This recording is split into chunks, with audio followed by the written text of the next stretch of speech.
कोई तो एहसास कर ले कि वो कहते हैं ना कि वफा के खूगर वफा करेंगे ये तय हुआ था, वतन की खातिर जिएंगे मरेंगे ये तय हुआ था, बवक्ते हिजरत जो कदम उठेंगे सुए मंजिल तो बीच रास्ते में ना दम लेंगे ये तय हुआ था।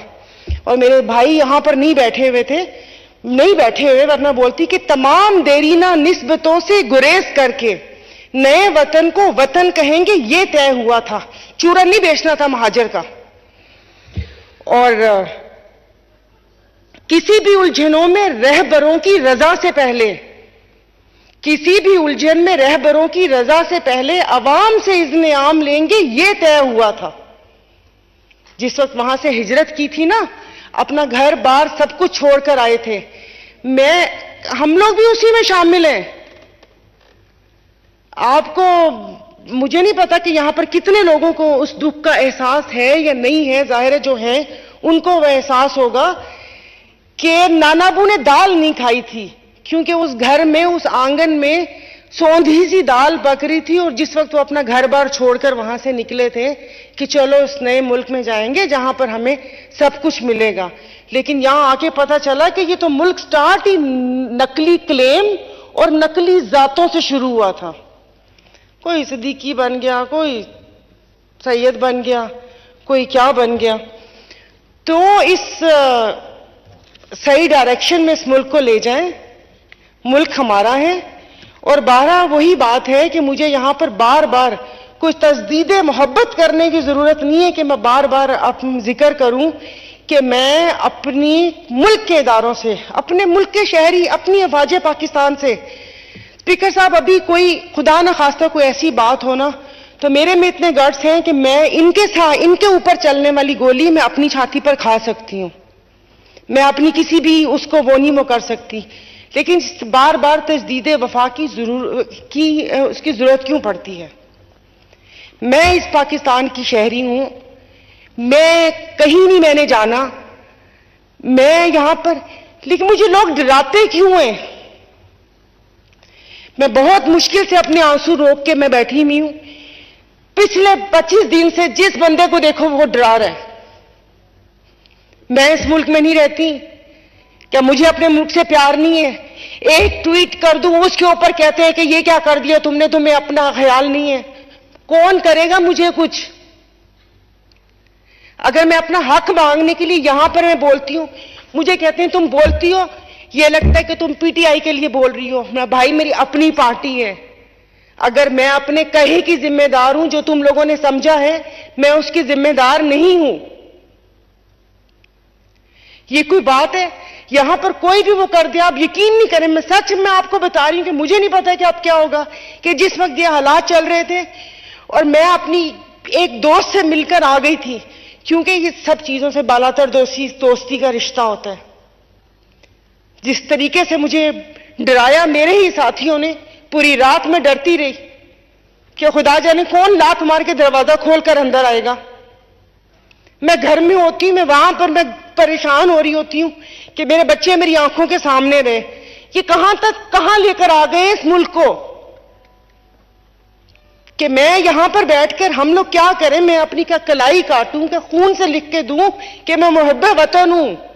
मैं अपने किसी भी फौजी या किसी भी सिपाही के ऊपर मैं अपनी जान निसार कर सकती हूं, लेकिन बोलने का हक यहां पर बैठे हुए हर चीज उनसे क्यों जोड़ देते हैं कि अगर कोई हक की बात करो तो वहां पर वो कर दें।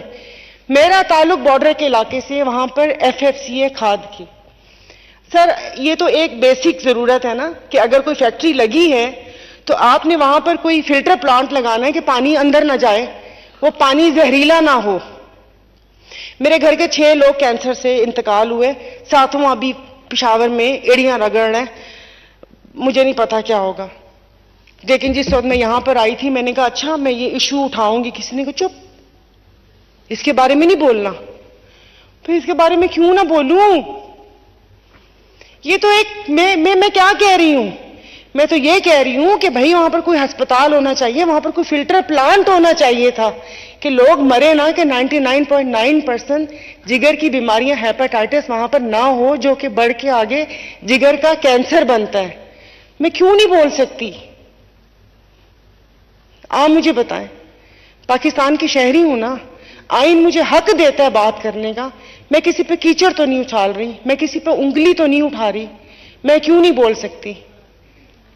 अब यकीन नहीं करें, अभी भी वहां पर बैठी, मतलब मुझे समझ नहीं आ रहा था, बार बार पानी पी रही थी कि मेरा कोई ब्लड प्रेशर या वो काबू में रहे, कि यहां पर आके बैठ के मैं यहां खड़ी होके मैं चीखना ना शुरू कर दूं। मेरा मुल्क है, मुझे अपने मुल्क से प्यार है, मुझे अपने मुल्क के हर बाशिंदे, हर अवाम, जो एक बेचारा जो बच्चों के लिए मजदूरी कर रहे हैं ना, ये आटे की बोरी कंधे पे उठा के, ये जो जूड़िया बाजार में चले जाए, जो बूढ़े बूढ़े वजन उठाते हैं, मुझे उससे भी प्यार है। लेकिन आप मुझे बताएं, मुझे क्या करना पड़ेगा? मुझे बताएं मैं क्या करूं कि मुझे यहां पर ये मुझे डराए ना।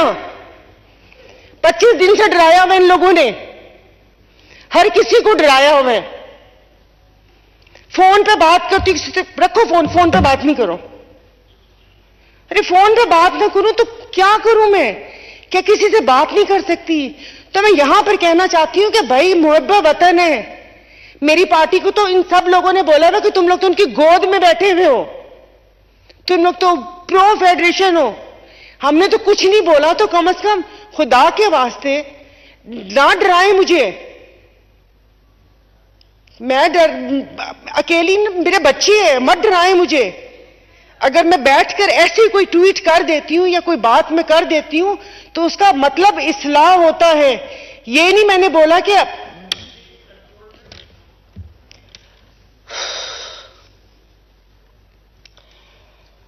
पता नहीं, अब तो बोलने को भी दिल नहीं करता इनको। तो स्पीकर साहब, जहां मुल्क की हालत है, चलें ठीक है, रोटी, बिजली, गैस, सबकी परेशानी सह लेंगे, कोई बात नहीं। नहीं एसी चलाएगा ना कोई, 2 कमरों में चलते था, 1 कमरों में सब बच्चे, सब लोग सोएंगे, एक वक्त की 1 रोटी खा लेंगे। बाहर से जो कभी कुछ कर लेते थे नहीं करेंगे, वो कोई घूमना फिरना होगा तो एक गाड़ी में ऊपर नीचे होके बैठ जाएंगे। कहीं डराए मत प्लीज, ये खौफ की फिजा कायम ना करें। उसको ये करना, पीटीआई की बात आप करें तो पीटीआई को भी देखें। यहां पर बैठे लोग कहते हैं कि वो लाए गए हैं, तो ले आओ ना उनको जो लेकर आए हैं, क्यों छोड़ा हुआ है उनको? No cross talk please, no cross talk please. आप मीरपुर खास के हालात सही करें, वो सामने देखें, स्पीकर साहब नजर आ रहे हैं, तो उससे क्या कहते हैं, तो सर फिर कटहरे में लेकर आ जाए ना। अभी एक इस्तेहकाम पाकिस्तान पार्टी बन गई, जिनके बारे में अब कह रहे हैं कि हम मिलके पाकिस्तान को इस्तेहकाम और दवाम बख्शेंगे। मैंने तो यही सुना था कि इन्होंने कहा था वो एटीएम है, मैंने तो यही सुना था कि ओन चौधरी ड्रग डीलर है, मैंने तो यही सुना था फवाद चौधरी लोटा है, अलीम खान बिल्डर माफिया है, जमीनें वो करते हैं। तो ये सब कैसे इस्तेहकाम बख्शेंगे? मुझे भी तो बताएं ना, मुझे भी तो बताएं ना कैसे इस्तेहकाम बख्शेंगे। कि वो अभी पता चला किसी पीसीबी के चेयरमैन पे हो रहा था, उनकी फैक्ट्री सील कर दी। मुझे उस दिन पता चला कि उनकी शुगर मिल है। सारा सेनेट तो बिल्डर से भरा हुआ है, टोबैको माफिया भी उधर है। आज यहाँ बात कर रहे थे टोबैको की, तो मैंने कहा शायद पता नहीं लड़ाई हो गई है उनसे। बिल्डर्स, कॉन्ट्रैक्टर सब मौजूद है वहां पर, तो फिर कल को यहां पर भी आ जाएंगे। जो करना है कर लें, क्योंकि जो भी अगर आप सही करेंगे या गलत करेंगे उसका हिसाब आप लोग खुद आप देंगे। कोई, क्योंकि वो एक जजमेंट डे भी आएगा ना, और वहां पर तो कोई खुफिया वो चीज भी नहीं वो हो सकती, ना कोई सिफारिश कर सकता है, ना रिश्वत चलती है वहां पर। वो आप जाने और आपका काम जाने। लेकिन यहां पर जिस वक्त जो जिंदा है ना, उनको थोड़ा सा जिंदा रहने देते। माँ बाप, जो बूढ़े माँ बाप है ना, वो बच्चों को अपनी बीमारी बताते हुए शर्मिंदा होते हैं कि वो वहां पर शर्मिंदा होते हैं, वो उनको नहीं वो कर सकते कि अपनी बीमारी का बताएं कि वो बच्चा दवाई कहां से लेगा। हम बच्चों से शर्मिंदा होते हैं क्योंकि जाहिर है जो माँ बाप है वो सोचते हैं अच्छा है कि बच्चे को किसी अच्छे स्कूल में डाल दें, तो उस अच्छे स्कूल में जाहिर है बाकी लोगों के बच्चे भी पढ़ते हैं, फिर सवाल करते हैं, माँ बाप शर्मिंदा होते हैं। तो थोड़ा सा जीने का हक दे दें, कुछ भी नहीं मांगते, सिर्फ 3 वक्त की रोटी और ये जो बेसिक जरूरियात हैं वो हैं। हमने तो नहीं कहा कि हुकूमती खर्चों पर आप मुझे भेजें कि और गरीब के 100 खानदानों के पैसों जितना यहां पर दौरे करें, हमने तो नहीं कहा। मैंने तो नहीं वो ये कहते हैं कि हमें आने जाने के लिए टिकट्स दे दें, ना वो पर्क्स मांगते हैं। इस सेनेट में मुझे अभी पता चला कि ये सेनेट में तनख्वाहों के इजाफे की बात हुई है। उनमें से किसी बैठे हुए को जरूरत है कि जो 10 से पता नहीं 30 रुपए किलोमीटर कर दिया और ये कर दिया, किसी को जरूरत है? एक हम बात तो करते हैं यहां पर, हम पुरानी मिसालें भी देते हैं, हम रियासत मदीना की भी बात यहां पर करते रहे हैं। हालांकि ये दौर जो चल रहा है यसरब का दौर चल रहा है, तो उसकी भी बात करते हैं। तो वहां पर तो एक हुक्मरान की तनख्वाह और एक गरीब मजदूर की बराबर होनी चाहिए। यहां पर हम लोग बड़ी बातें सुनी हैं हमारे, मतलब यहां पर काल रसूल अल्लाह सल्लल्लाहु अलैहि वसल्लम कि वो उन्होंने ये फरमाया, हजरत अबू बकर उनका कुर्ता खींच लिया। यहां पर किसी का कुर्ता खींच सकती हूं मैं? मुंह ना तोड़ दे मेरा। ये किसी से मैं पूछ लूं सवाल कि मुझे इसका बता दें, वो मुझे जवाब देंगे? ये बजट कहां जाता है कहां नहीं जाता खुदा जाने। लोगों की हाल ये है कि इतना ना दबाएं लोगों को, वो स्प्रिंग को जितना दबाएंगे वो उतना ही उछल कर बाहर आएगा। तो मैं आपसे बार बार अब वही बातें वो हो रही हैं, लेकिन मैंने यही आपको कहा था कि शायद ये मेरी कोई आखिरी स्पीच हो। अगर इलेक्शन आप लोगों ने करवा लिए तो, और अगर निगरान सेटअप लंबा ना चला तो, क्योंकि हालात हमारे मुवाफिक नहीं है।